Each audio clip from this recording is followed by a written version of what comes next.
नमस्कार, मनी गुरु के इस खास एपिसोड में आपका स्वागत है। मैं हूं पल्लवी। अक्सर हम भविष्य में होने वाली आशंकाओं के बीच जीते हैं, यानी हम यही सोचते हैं कि शायद फ्यूचर में क्या होगा, लेकिन अगले पल क्या हो जाए कोई भी नहीं जानता। भविष्य की इन अनहोनियों का कवच होता है इंश्योरेंस, और हम में से ज्यादातर लोग इंश्योरेंस लेते भी हैं, लेकिन क्या ये इंश्योरेंस कवर आपकी जरूरतों के हिसाब से है? क्या ये पर्याप्त है? कौन सा इंश्योरेंस आपको लेना चाहिए और आपके परिवार की जो पूरी सुरक्षा कर सके? इसी पर बात करने के लिए हमारे साथ आज जुड़े हैं mister Ashish Gupta, chief product officer, policy Bazaar. बहुत बहुत स्वागत है आशीष आपका। धन्यवाद स्वाति। चलिए सबसे पहले बात करते हैं इंश्योरेंस की। बहुत तरह के इंश्योरेंस है बाजार में, बहुत तरह की पॉलिसीज हैं। ऐसे में एक कंफ्यूजन होता है एक आम आदमी के मन में कि मेरे लिए कौन सी पॉलिसी सूटेबल होगी, या फिर वो ये सोचता है कि कौन सी उम्र सही होती है शायद इंश्योरेंस खरीदने की। तो अगर हम बिल्कुल बेसिक लेवल पे बात करें तो टाइप्स ऑफ इंश्योरेंस बताएं आप। सबसे बेसिक इंश्योरेंस कौन सा है जो सबसे पहले इंसान को लेना चाहिए, और उसकी सही उम्र क्या है? देखिए, इंश्योरेंस दो प्रकार के होते हैं। पहले जो है गवर्नमेंट मैंडेटेड, जैसे कि आपका मोटर इंश्योरेंस हो गया, या आपको विदेश ट्रैवल करना है उसके लिए इंश्योरेंस हो गया। दूसरे किस्म का इंश्योरेंस होता है जो आप अपनी सिक्योरिटी, अपने परिवार वालों को सुरक्षित रखने के लिए करते हैं, जैसे कि हेल्थ इंश्योरेंस हो गया या टर्म इंश्योरेंस हो गया। इन दोनों ही केसेस में सब जितनी जल्दी या कि जितनी कम उम्र में आप इंश्योरेंस ले उतना आपके लिए अच्छा रहता है, बिकॉज आपके जो प्रीमियम होता है वो आपकी उम्र के हिसाब से डिसाइड होता है। तो जितना जल्दी आप ले वही बढ़िया रहता है। लेते वक्त ये ज़रूर ध्यान रखिए कि आपकी जो, जैसे आप टर्म इंश्योरेंस अगर ले रहे हैं तो आपकी रिक्वायरमेंट हो सकता है 30 साल 40 साल में भी, शायद उससे भी ज़्यादा देर बाद हो। तो जितना सम इंश्योर्ड ज़्यादा ले, जितनी फैसिलिटीज़ ज़्यादा लें, जैसे कि क्रिटिकल इलनेस का कवर ले, डिसेबिलिटी का कवर ले, उतना ही आपके लिए लॉन्ग टर्म में फ़ायदा रहता है।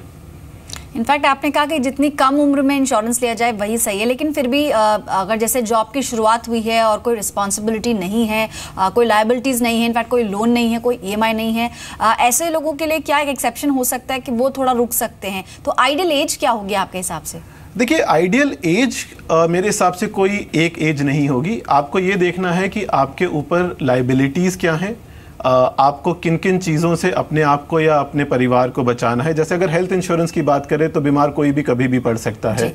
एक्सीडेंट्स अगर आप देखें तो 20 से शायद 30 के बीच में सबसे ज़्यादा होते हैं। इनफैक्ट जॉब लेते ही जब आप पहली बार गाड़ी लेते हैं या पहली बार बाइक लेते हैं, शायद सबसे ज़्यादा एक्सीडेंट्स तभी होते हैं। अगर टर्म इंश्योरेंस की बात करें तो हाँ, अगर आपका परिवार आप पे डिपेंडेंट नहीं है, माता पिता या आपके भाई बहन आप पे डिपेंडेंट नहीं है, तो शायद आपको जॉब लेते ही टर्म इंश्योरेंस की ज़रूरत नहीं है। शायद वो ज़रूरत आपको तब पड़ेगी जब आपकी शादी होती है, या आपके बच्चे होते हैं, या पहली बार घर लेते हैं। जहाँ पे भी ये रिक्वायरमेंट आ जाती है कि कल को अगर आपकी सैलरी नहीं आ पाती है, लोगों की आपकी डिपेंडेंसी है, तो वहाँ आपको लेना ज़रूरी है। तो मेरी समझ से शायद शादी पे, शायद पहले बच्चे पे, शायद घर पे, सभी सिचुएशन में शायद आपके पास पहला ऑप्शन आता है टर्म लाइफ लेने का। राइट, यानी कि जो भी माइलस्टोन हो सकते हैं एक आदमी के जीवन में, फिर चाहे वो जॉब है, उसके बाद फिर शादी एंड देन फैमिली, हर पड़ाव पे इंश्योरेंस डेफिनेटली इंपॉर्टेंट होता है। तो अगर हम टर्म प्लान्स की स्पेसिफिकली बात करें, किस तरह का टर्म प्लान लेना चाहिए, कवर कैसे डिसाइड किया जाए, क्या थंब रूल होना चाहिए इसके लिए? थंब रूल इसका यही होगा कि लोग वैसे कहते हैं कि करीब 10 से 15 गुना आपकी सैलरी का एक अच्छा अनुमान है टर्म लाइफ लेने का, बट आप सब पे डिपेंड करता है कि आपकी लायबिलिटी क्या है। जैसे आपने घर लिया है, ईएमआई हाई है, लोन हाई है, तो आपको ये सोचना होगा कल को अगर कुछ हो जाता है तो ये कौन चुकाएगा। यही सोच के आपको एक मनी कैलकुलेट करना होता है। इस चीज़ का ध्यान ज़रूर रखना होता है कि इन्फ्लेशन के रहते आपको थोड़ा प्रिडिक्ट करके रखना पड़ता है कि आपके परिवार को 10 साल बाद, 20 साल बाद और ज़्यादा पैसा चाहिए होगा। क्योंकि ये याद रखिए कि जैसे ही जो अमाउंट आप डिसाइड करते हैं आपका प्रीमियम उस वक्त फिक्स हो जाता है। बाद में प्रीमियम बढ़ाना, टॉपअप वगैरह मिलता है, बट फिर भी जितना जल्दी वो डिसाइड कर लें वो आपके लिए अच्छा है।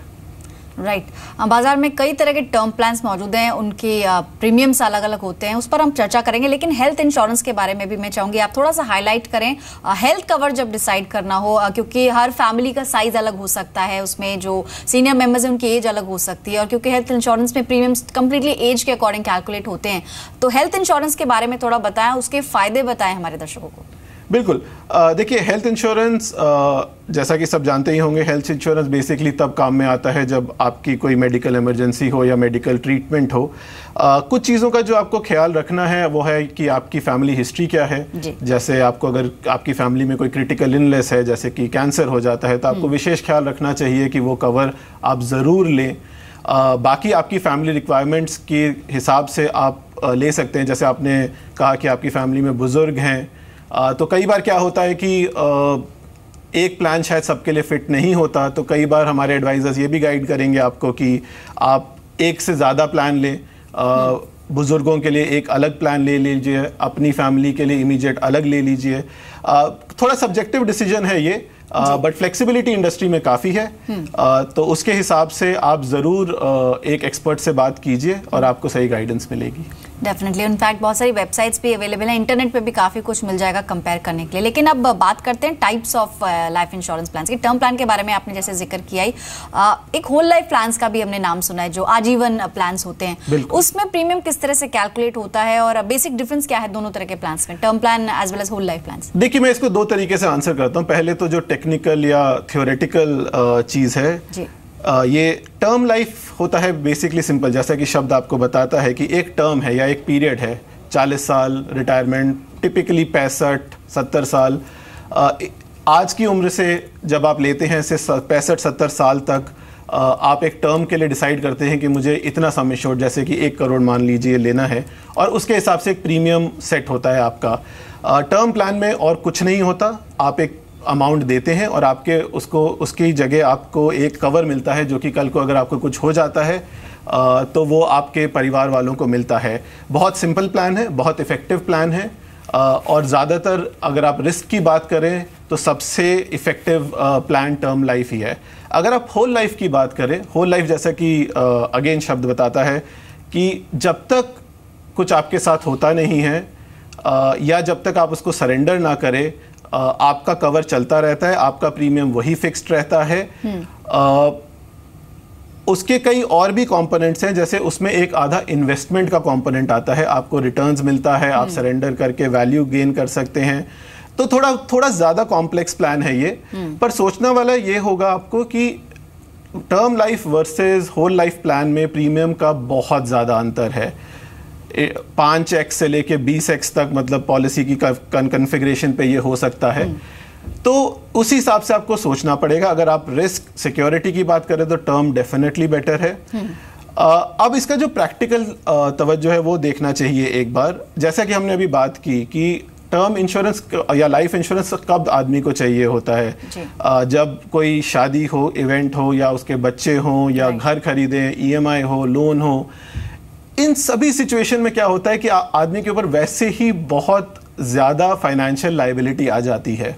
इसमें आपको जो एक्चुअली चाहिए वो ये है कि कम से कम प्रीमियम के साथ आपको ज़्यादा से ज़्यादा कवर मिले, क्योंकि आपको जो नहीं चाहिए वो है रिस्क जी।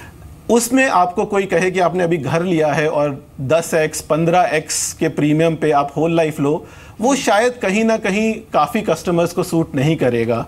तो अगर रिस्क की बात करें तो मेरे समझ से टर्म लाइफ, लो प्रीमियम, हाई कवरेज। लेकिन इनफैक्ट आशीष, इसी पर मैं अगला सवाल मैं पूछना चाह रही थी। जैसे आपने प्रीमियम्स का जो डिफरेंस है वो समझाया कि टर्म प्लान और खासतौर पे अगर ऑनलाइन टर्म प्लान हम देखने जाएं तो अगर हम कंपेयर करेंगे काफी ज्यादा सस्ते और अफोर्डेबल, अगर क्योंकि माइंडसेट समहाउ ऐसा है कि कोई भी जब इंश्योरेंस खरीदने जाता है तो पहला उसके दिमाग में होता है कि मुझे कम प्रीमियम देना पड़े, मुझे बहुत ज्यादा प्रीमियम ना देना पड़े। लेकिन फिर भी इंडिया की जब हम पर्टिकुलरली बात करते हैं, काफी प्राइस सेंसिटिव होते हैं यहाँ पे लोग, और ये भी वो देखते हैं कि मुझे निवेश भी मेरा हो जाए, कि इन्वेस्टमेंट टूल की तरह इंश्योरेंस को वो काफी हद तक देखते हैं।